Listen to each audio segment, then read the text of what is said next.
വീണ്ടും വാർത്തകളിലേക്കാണ്. ഉസ്ബെക്കിസ്ഥാനിൽ മെഡിക്കൽ വിദ്യാർത്ഥിയായിരുന്ന മലയാളി സാവരിയ ബസന്തിന്റെ കൊലപാതകത്തിൽ സ്വമേധയാ കേസെടുത്ത ദേശീയ വനിതാ കമ്മീഷൻ കേരള DGPയുടെ റിപ്പോർട്ട് തേടി കത്തയച്ചു. 7 ദിവസത്തിനകം റിപ്പോർട്ട് സമർപ്പിക്കണമെന്നാണ് നിർദ്ദേശം. ശരത്ലാൽ നൽകും വിശദാംശങ്ങൾ. ഡൽഹിയിൽ നിന്നും ശരത്ത്, ഏത് തരത്തിലാണ് വിഷയത്തിൽ കമ്മീഷന്റെ ഇടപെടൽ ഉണ്ടായിട്ടുള്ളത്? എന്തൊക്കെയാണ് നിർദ്ദേശങ്ങൾ?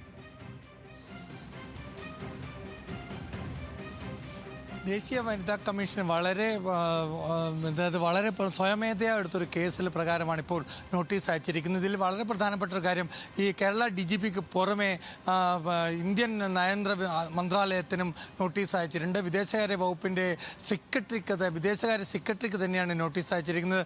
അതേപോലെ തന്നെ ഉസ്ബെക്കിസ്ഥാനിലെ ഇന്ത്യൻ സ്ഥാനപതിക്കും നോട്ടീസ് അയച്ചിട്ടുണ്ട്. കാരണം നിയമപരമായ എല്ലാവിധ പരിരക്ഷയും ഇരക്ക് ഉറപ്പാക്കുന്ന കാര്യത്തിൽ ഇടപെടണം എന്ന നിർദ്ദേശമാണ് ഉസ്ബെക്കിസ്ഥാനിലെ ഇന്ത്യൻ സ്ഥാനപതിക്ക് കമ്മീഷൻ നൽകി. ഇത് സംബന്ധിച്ച് 7 ദിവസത്തിനോളം എന്താണ് ഉസ്ബെക്കിസ്ഥാനിലെ സ്ഥാനപതി ഇന്ത്യൻ വിദേശകാര്യ മന്ത്രാലയം വഴി ജോയിന്റ് സെക്രട്ടറി വഴി അക്കാര്യങ്ങൾ മറുപടി നൽകണമെന്നും നോട്ടീസിൽ വിശദമായ അയച്ചിരിക്കുന്ന നോട്ടീസിൽ വ്യക്തമാക്കിയിട്ടുണ്ട്.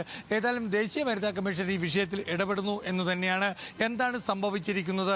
കാരണം വളരെ പ്രധാനപ്പെട്ട കാരണം ഇപ്പോൾ ഇറങ്ങിയ ആരോപണങ്ങൾ അത് ആക്രമണത്തിനും നിർബന്ധിത മതപരിവർത്തനത്തിനും സാവാരിക ബസന്ത ഇരയായിരുന്നു എന്ന റിപ്പോർട്ടുകൾ അതീവ ആശങ്കയും കമ്മീഷൻ പ്രകടിപ്പിച്ചിട്ടുണ്ട്. ഏതായാലും ദേശീയ വനിതാ കമ്മീഷന്റെ നോട്ടീസിന് മറുപടി നൽകേണ്ടത് വിദേശകാര്യ മന്ത്രാലയം, അതുവരെ കേരള DGPയുമാണ്. കേരള DGPക്കും വിദേശകാര്യ സെക്രട്ടറിക്കും 7 ദിവസത്തെ സമയമാണ് ഇക്കാര്യത്തിൽ ദേശീയ വനിതാ കമ്മീഷൻ നൽകിയിരിക്കുന്നത്. ശരി, വ്യക്തമാണ്. ശരത്ലാലാണ് വിശദാംശങ്ങൾ നൽകിയത്.